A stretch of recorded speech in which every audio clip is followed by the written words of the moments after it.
Sudah siapkah Anda berlatih bagian terakhir dalam listening section, yaitu long monologue comprehension? Let's get it started.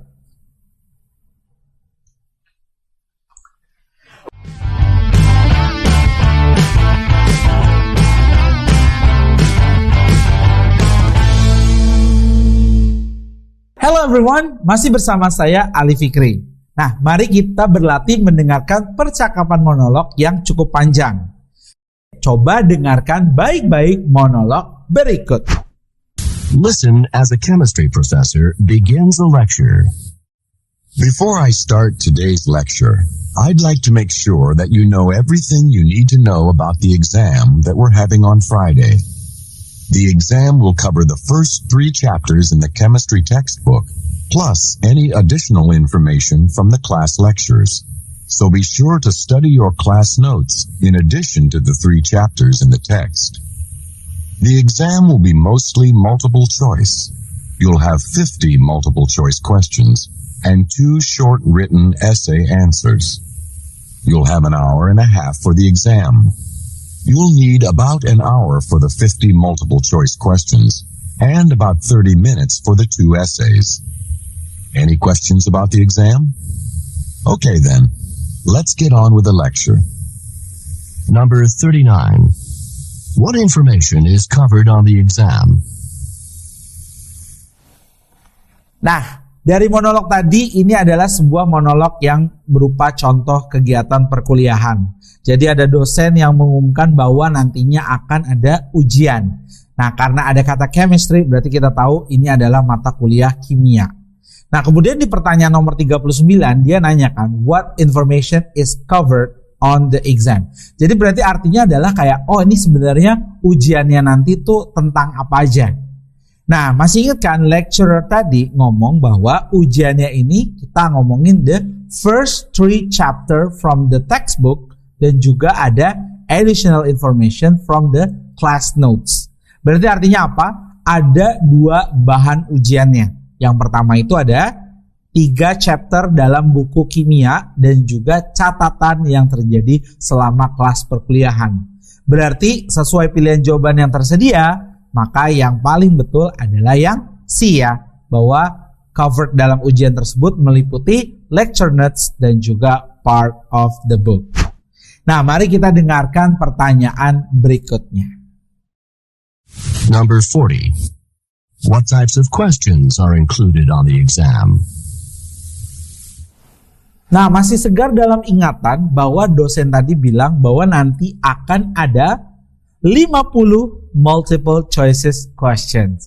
Jadi ada 50 multiple choices question, ada 50 pertanyaan pilihan ganda, dan pastinya ada 2 written essay, ya, ada 2 esai. Sehingga berarti kalau dari pertanyaan apa aja jenis soal dalam ujian tersebut, jawabannya adalah multiple choice dan juga essays. Jadi jawaban yang paling tepat adalah yang D, essays and multiple choice.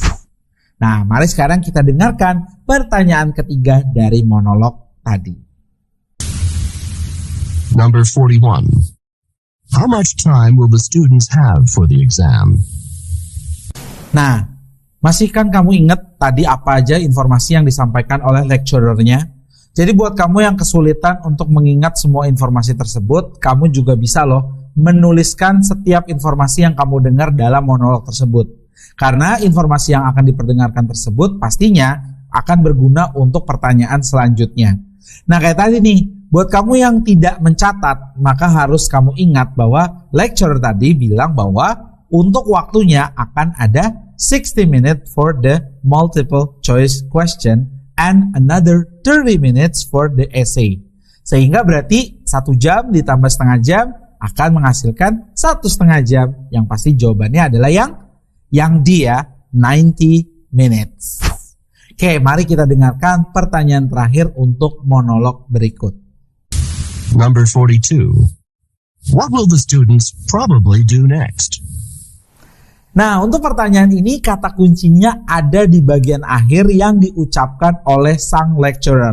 Masih ingat? Kan pertama dia nanya ya, kayak any question about the exam?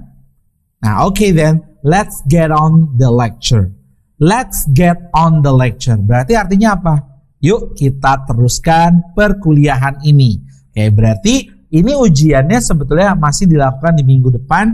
Jadi sang dosen itu hanya memberitahu informasi yang harus diketahui oleh mahasiswanya terkait ujian di minggu depan. Tapi begitu tidak ada pertanyaan, maka si dosen tersebut kemudian melanjutkan kuliahnya. Ya udah, berarti apa yang akan mereka lakukan? Pastinya akan melanjutkan kegiatan perkuliahannya atau pilihan jawaban yang A, yaitu listen to the lecture.